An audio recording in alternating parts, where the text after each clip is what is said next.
Assalamu alaikum, bienvenue sur le podcast des éditions Mewaddeb, la safe place des femmes musulmanes qui aiment parler de lecture, d'écriture, d'amour et de spiritualité. Moi, c'est Dounia, éditrice et éternelle amoureuse des livres. J'ai toujours eu la ferme conviction que la littérature représente une source intarissable de bienfaits, parce qu'elle nous élève, nous apprend, nous fait voyager et nous rapproche de nous-mêmes, mais surtout d'Allah Azza wa Jal. Si tu as toujours voulu sonder les miracles des mots, reste avec moi. À mon micro, j'essaye de les déchiffrer avec toi, en te partageant des astuces, des pensées et en donnant la parole aux belles plumes de notre communauté. Qu'Allah purifie nos langues, nos âmes et fasse que cet épisode soit un bien pour nous toutes. Je te souhaite une très belle écoute. Coucou, salam alaikum, j'espère que tu vas bien. Je comptais pas faire cet épisode à la base, donc je pense que ça va pas être très long. En tout cas, c'est pas un épisode que j'ai aussi bien préparé que les précédents. Je suis juste de passage pour t'annoncer la bonne nouvelle de la semaine, la Mewaddeb Academy a enfin ouvert ses portes. J'en avais déjà parlé pendant l'épisode de présentation, mais en lançant Mewaddeb, j'avais vraiment à cœur de mettre en place un projet complet. Donc en plus de proposer un catalogue de livres, je voulais aussi proposer une partie académie avec des ateliers d'écriture, des masterclass et peut-être des formations d'écriture à l'avenir. D'une part parce que je pense qu'écrire ça s'apprend et que c'est à force de s'entraîner qu'on y arrive de mieux en mieux. En France, il y a un peu ce mythe du génie littéraire, mais pour moi, il n'existe pas en fait. Pour moi, tout le monde peut se mettre à l'écriture, tout le monde peut s'améliorer dans l'écriture, mais ce qu'il faut, c'est de la rigueur, de l'entraînement et avoir les bons outils en fait pour bien y arriver. J'ai l'impression que quand on est un petit peu éloigné de l'écriture, on se fait vraiment tout un imaginaire autour de l'écriture, comme si c'était quelque chose d'inné, voilà, de spectaculaire, mais la réalité, c'est que non, ça s'apprend. Même les meilleurs écrivains, ils ont tous commencé quelque part et si tu compares leurs premiers écrits à leurs écrits d'aujourd'hui, tu verras qu'il y a une grosse différence. Donc avec Mewaddeb, c'est ça aussi que j'avais envie de faire, c'était vraiment de démocratiser l'écriture et faire comprendre que c'est pas réservé à certaines personnes, en fait tout le monde peut s'y mettre, mais comme je l'ai dit juste avant, il faut de la rigueur, de l'entraînement, de l'organisation. J'avais aussi envie de proposer une partie académie d'écriture parce que, à mon sens, l'écriture c'est un outil puissant pour se libérer, pour apprendre à se connaître, pour développer sa créativité et sa spiritualité. Pour moi, il y a énormément de bienfaits qui se cachent dans l'écriture et à travers les ateliers, les masterclass, j'aimerais bien t'aider à les dénicher tout simplement. Cette semaine, j'ai donc lancé le tout premier cycle d'ateliers d'écriture qui a pour thème écrire sur soi, entre technique et introspection. C'est un cycle de 5 ateliers d'écriture qui se dérouleront tous les dimanches de 14h à 15h30, peut-être 16h si vous êtes un peu bavarde pendant les ateliers, du 24 novembre au 22 décembre. C'est pas des ateliers qui ont pour vocation d'accompagner un manuscrit étape par étape, je préfère prévenir, mais c'est plutôt des ateliers qui sont là pour donner vie à un manuscrit, pour vous aider en fait à commencer quelque part, ou si vous avez déjà commencé à écrire quelque chose, c'est pour vous aider à aller plus loin, à aller au fond de vos idées et à vous apporter un cadre pour mieux avancer dans l'écriture. Le cycle est ouvert à toutes les femmes, qu'elles soient musulmanes ou non, expérimentées ou débutantes dans l'écriture, donc t'as pas besoin d'avoir déjà écrit pour te présenter. J'ai pensé ce cycle de sorte à ce qu'il puisse autant convenir à des personnes qui aiment déjà écrire qu'à des personnes qui découvrent l'écriture. À chaque séance, je tenterai de te donner des pistes pour mettre ta vie en récit en t'enseignant des techniques d'écriture et en te poussant à l'introspection. Donc en fait, à chaque atelier, on va aborder une thématique particulière par le biais d'une technique d'écriture que tu devras ensuite assimiler à travers un exercice. Il y aura un temps explication, un temps pratique où là, ça sera à toi d'écrire. Et à la fin, il y aura un temps d'échange pendant lequel toutes les participantes, si elles le souhaitent, c'est pas obligatoire, liront leur texte à voix haute. Et ça sera l'occasion pour toi d'avoir un retour critique de ma part et de connaître aussi l'avis des autres sur ce que t'écris. Donc c'est toujours bien en fait d'avoir un œil extérieur sur ce qu'on fait. Donc si t'es aussi à la recherche de ça, je pense que ça peut être un très bon exercice pour toi. Maintenant, entrons dans le vif du sujet. Pourquoi j'ai choisi comme thème l'écriture de soi. On dit aussi parfois les écritures du moi, donc c'est comme tu préfères, tu choisis l'expression qui te parle le plus, qui est la plus naturelle pour toi. J'ai choisi cette approche parce que je trouve que c'est un genre qui est accessible à tous, puisque le point de départ de tout texte dans l'écriture de soi, c'est vous, avec votre histoire, vos expériences, votre personnalité. Personnellement, je pense que tout le monde a une histoire à raconter. Et pour moi, c'est ce que prouve en fait cette pratique-là, parce que en fait, elle oblige tout le monde, enfin en tout cas toutes les personnes qui s'y essayent, à puiser au fond d'elle pour tirer quelque chose de beau, d'important, de sage à raconter aux autres. T'as jamais entendu parler de l'écriture de soi? Pour t'expliquer un peu, c'est un genre littéraire qui compte parmi ses sous-catégories l'autobiographie et l'autofiction. Donc la différence entre les deux, c'est que l'autrice d'une autobiographie cherche à relater les faits réels de sa vie, alors que l'autrice d'une autofiction s'octroie plus de liberté. Donc l'autrice d'une autofiction utilise ses expériences de vie personnelles comme matériau pour créer une œuvre littéraire, sans pour autant que celle-ci soit entièrement conforme à la réalité. Donc en gros, dans son histoire, il va y avoir des passages qui vont être directement tirés de sa vie à elle, par exemple. Désolée, j'ai dit autrice, je parle au féminin, mais ça c'est l'habitude d'être entre femmes. J'ai l'impression que les auteurs n'existent plus dans mon... dans mon imaginaire, désolée.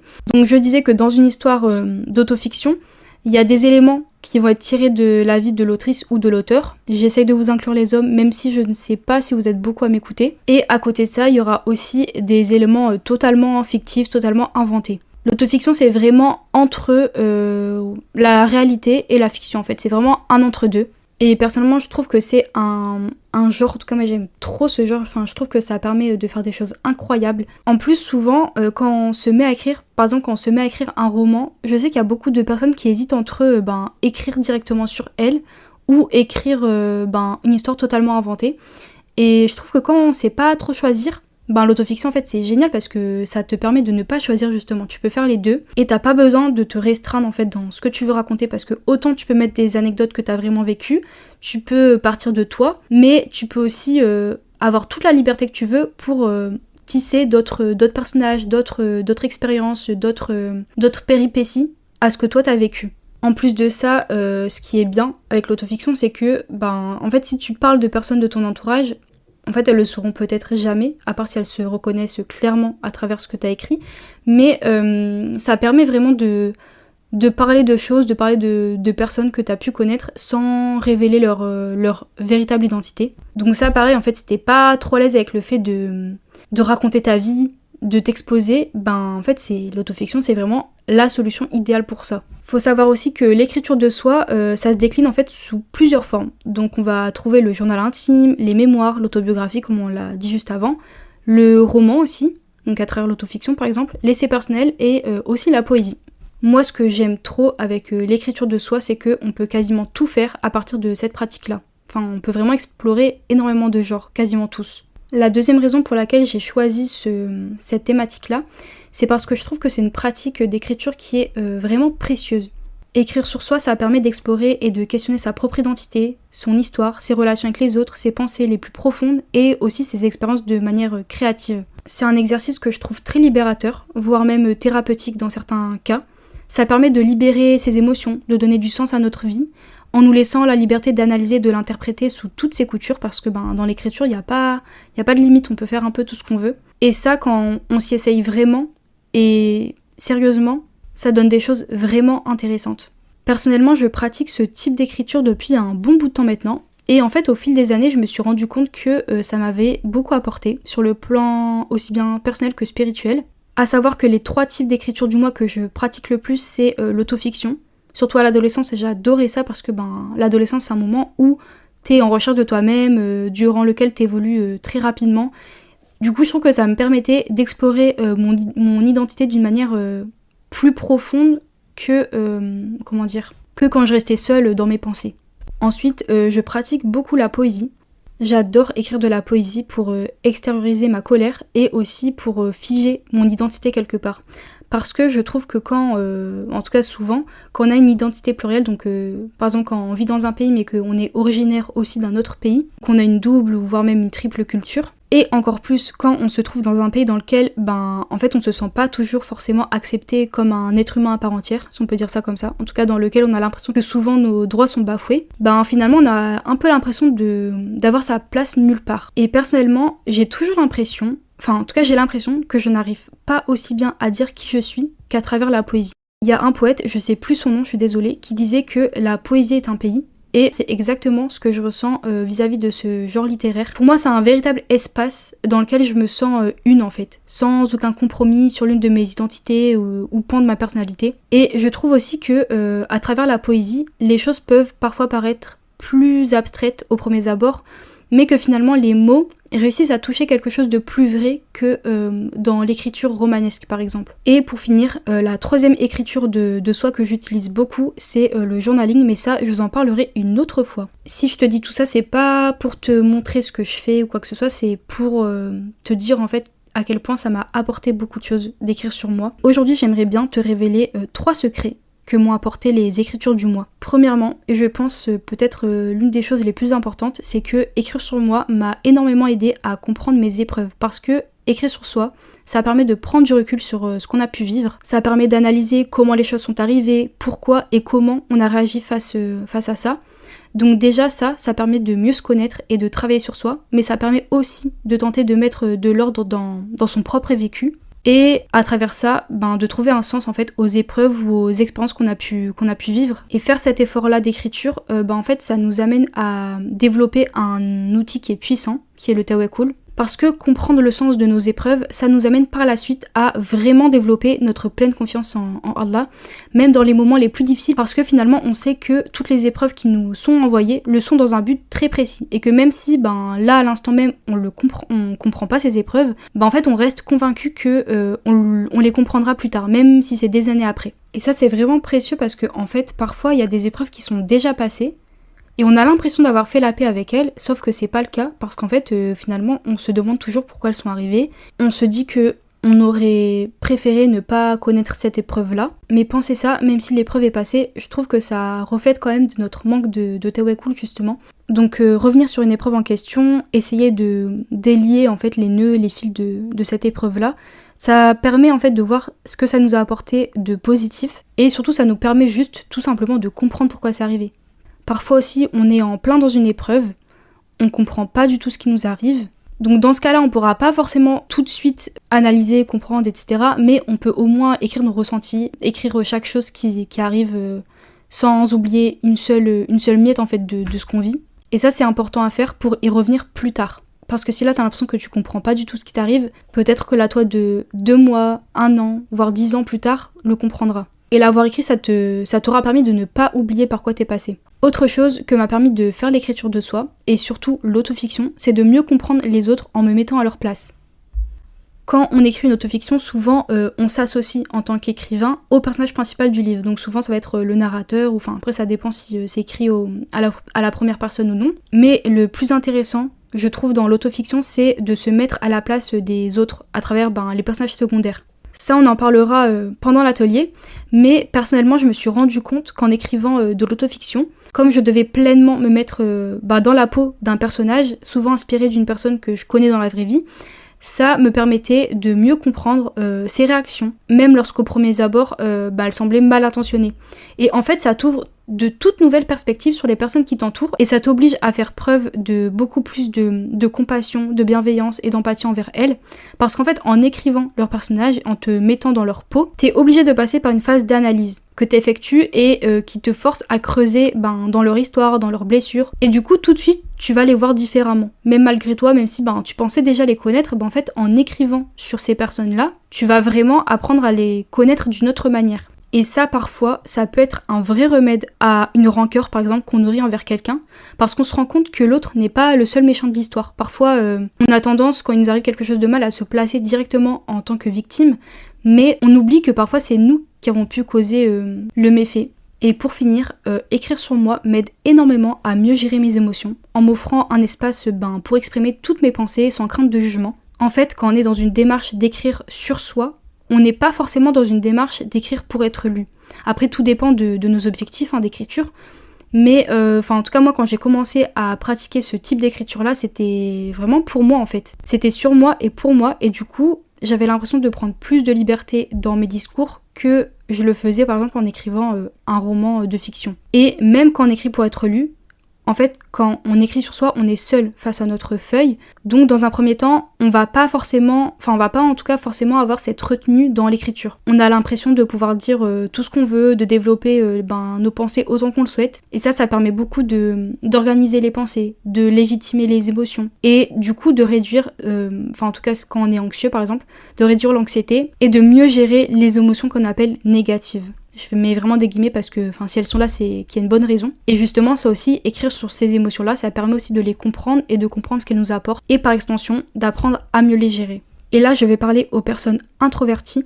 Je trouve que écrire sur soi, ça aide énormément à extérioriser et à trouver un endroit où on se sent compris au lieu de tout refouler et vivre avec un poids qui finit par considérablement nous peser. Il y a des personnes qui ont vraiment du mal à s'ouvrir aux autres et pour elles c'est vraiment un défi en fait de s'ouvrir, de parler de ses émotions, de ce qu'elles vivent, de ce qu'elles pensent. Donc parfois pour ces personnes-là, si c'est trop dur, vraiment essayez l'écriture parce que ça peut vraiment être un game changer dans votre vie parce que forcément plus on extériorise, je trouve que plus on améliore notre bien-être. Et inversement, bon c'est pas du tout révolutionnaire ce que je dis, hein, vous avez certainement dû l'entendre des centaines de fois, mais inversement, plus on intériorise les choses, plus on nourrit notre mal-être. Et se forcer à extérioriser quelque part, à mieux gérer ses émotions, ça aide par la suite à améliorer aussi nos prises de décision. C'est quelque chose que j'ai vraiment remarqué, parce qu'en fait, à force de mieux connaître tes réactions émotionnelles, en fait, tu vas mieux comprendre ce que t'aimes et ce que t'aimes pas,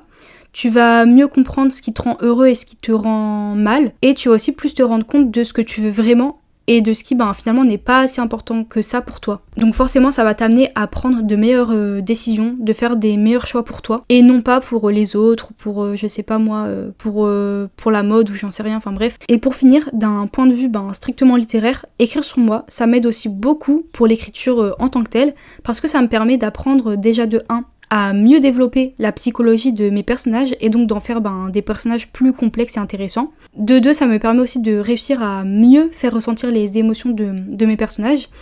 Et pour finir, ça m'aide à donner du sens à chaque péripétie de l'intrigue et du coup à mieux organiser la structure d'un texte. Donc voilà, le cycle d'atelier d'écriture écrit sur soi entre technique et introspection, je l'ai vraiment pensé pour que pendant ces séances-là, vous essayez de vous placer en tant que personnage principal de votre vie et de votre histoire, au moins pour ces 5 séances, parce que je sais par expérience que ça vous apportera que des bienfaits en fait par la suite. Et au-delà de ça, faire ces ateliers-là, ça va aussi vous apporter des clés en fait pour mieux écrire, parce que les techniques d'écriture que je vais vous apprendre pendant ces ateliers-là, c'est pas des techniques d'écriture que vous pouvez utiliser que pour l'écriture de soi. C'est aussi des techniques que vous pourrez réutiliser pour plein d'autres choses. Donc que ce soit pour un thriller, que ce soit pour un roman contemporain, de la fantasy. C'est des techniques que vous pourrez réutiliser à l'infini. Et à savoir que pendant les ateliers, vous aurez un e-book gratuit qui vous sera offert, qui récapitulera toutes les séances et sur lequel vous retrouverez aussi les exercices qu'on fera pendant les séances. Donc rien ne sera perdu pour vous parce que tout ce qu'on aura fait pendant les 5 séances, vous l'aurez encore avec vous par la suite. À savoir aussi que pour chaque atelier, il y aura un replay. Comme ça, si un jour vous êtes absente, au moins vous avez le replay, vous pourrez rattraper votre retard toute seule, en autonomie. Si vous avez des questions, qu'il y a des choses que vous n'avez pas bien compris, on pourra échanger. Le but c'est que vous puissiez rattraper ce que vous avez raté et avancer au même rythme que les autres une fois que vous reveniez dans l'atelier. Pour ce qui est du prix, alors on m'a posé la question sur Instagram. De toute façon, tout est affiché sur le site et je vais vous mettre un lien en description. J'ai essayé de proposer un prix abordable, mais qui ne soit pas trop tiré vers le bas parce que vous savez bien que tout ça c'est du travail en fait, c'est comme ça que je me rémunère, donc j'avais pas non plus envie de proposer un tarif qui soit trop tiré vers le bas. Donc je me suis fixée à un tarif de 150 € pour les 5 séances et j'ai mis en place un tarif solidaire pour les personnes demandeuses d'emploi, étudiantes et bénéficiaires de minima sociaux à 100 €. Pour le paiement, comment ça se passe? Sur le site, il y aura un lien qui vous amènera directement au panier. Mais en fait vous n'allez pas payer directement sur le panier. En gros ça sera un lien qui vous permet de réserver votre place. Une fois que vous avez réservé votre place, vous recevrez un mail de confirmation de commande. Et suite à ce mail de confirmation, dans les heures suivantes, vous recevrez un lien de paiement. Et c'est qu'une fois que le paiement aura été réalisé, que votre inscription sera complète. De toute façon, tout est noté sur le site. Mais voilà, on sait jamais, c'était pas assez clair pour vous. Après, si vous avez toujours des questions, comme je le dis toujours, vous m'envoyez un message, comme ça on est sûr, et il n'y a pas de quiproquo. Et vous avez jusqu'au 22 novembre, donc vendredi 22 novembre, pour réserver et payer votre place. Si vous êtes de la team indécise, n'attendez pas trop, parce que moi j'aime bien faire des ateliers en petit comité, donc les places sont limitées, faut pas attendre le dernier moment pour s'inscrire. En attendant, je te laisse ici, et j'espère te retrouver aux ateliers, Inch'Allah. Salam alaikum. Merci d'avoir écouté cet épisode, j'espère que tu l'as apprécié autant que moi et qu'il t'a apporté du bien. Si tu ne veux rien manquer du podcast des éditions Mewaddeb, abonne-toi et offre-lui de ton amour avec la note de ton choix. Si tu es un peu plus romantique, laisse-lui un mot doux dans l'espace commentaire ou bien par mail ou via nos réseaux sociaux. On se retrouve très bientôt pour un nouvel épisode. En attendant, je te souhaite de belles lectures, de belles séances d'écriture et une vie remplie d'amour.